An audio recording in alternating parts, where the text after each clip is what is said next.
एक महात्मा अपना ध्यान समाधि में लीन रहते थे और इतना उन्होंने ध्यान किया कि स्वर्ग के देवता इंद्र को ये वहम हुआ कि वो तो मेरे राज को छीन लेगा। अब उसने क्या किया कि उसको ठगने के लिए, उसको उस रास्ते से हटाने के लिए तरीका अपनाया। छद्म रूप धार के धनुष बाण लेके और जंगल में जहाँ महात्मा ध्यान करते थे उसकी कुटिया के सामने आके बैठे और बैठने के बाद थोड़ी देर के बाद में उनसे बात लगाई इधर उधर की और फिर कहने लगे कि मुझे कहीं जाना है, आप मेरे कुछ समय के लिए ये तीर कमान रख लो।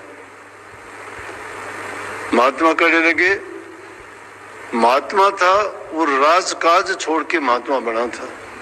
दुनियादारी की सब चीजों को देख परख लिया था उसने इसलिए त्याग किया था कि दुनियादारी की चीजें इस जीव का साथ देने वाली नहीं है।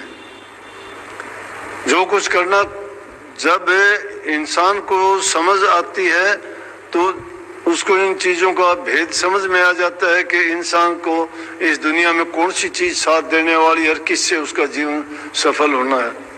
तो राजकाज को छोड़ के तो इस रास्ते पे चला।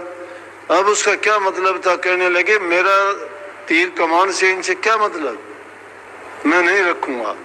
लेकिन उसने बड़ी बातें लगाई, आप बहुत दयावान हो, आप बड़े कृपालु हो, आपके दिल में तो सबके प्रति अच्छी भावना है, आप तो आपके पास जो भी आता है तो आप किसी को खाली नहीं जाने देते।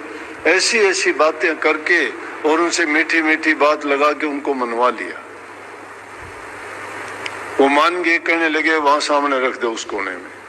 कोना बता दिया कि बोले थोड़ी देर के बाद में आके ले जाऊंगा। थोड़ी देर के बाद में किसने आना था? महात्मा ध्यान में बैठे। ध्यान में बैठते पहले ध्यान लगता था, प्रभु के ध्यान में लीन होते थे।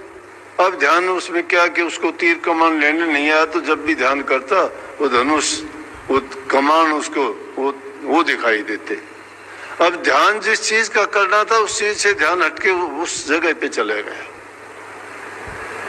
जो उद्देश्य पूर्ण ढंग से करता था वो छूट गया। बिना उद्देश्य की चीज जो सामने आ गई उस पे ध्यान चला गया और उस ध्यान ने कैसा भटका दिया। जब वो आया ही नहीं काफी दिन तक, किसने आना था? उसने तो जो छल करना था छल करके चला गया। एक दिन सोचा कि मैंने धनुष और ये बड़े चलाए हैं, बड़े शिकार किए हैं, देखता हूं कि अब भी मुझे याद है कि भूल गया। एक दिन धनुष बाण उठा लिया, कहने लगा चलो किसी जीव को नहीं मारूंगा, वैसे ही निशाना लगा के देखता हूं। एक चीज का निशाना लगाया और निशाने पे तीर लगा। उसके बाद उनको शौक चढ़ गया, धनुष बाण उठाते और जंगल में शिकार करने के चले। जो उसके पुराने दबे हुए गुण थे वो दोबारा से उभर आए। किस चीज के कारण? उस धनुष के कारण।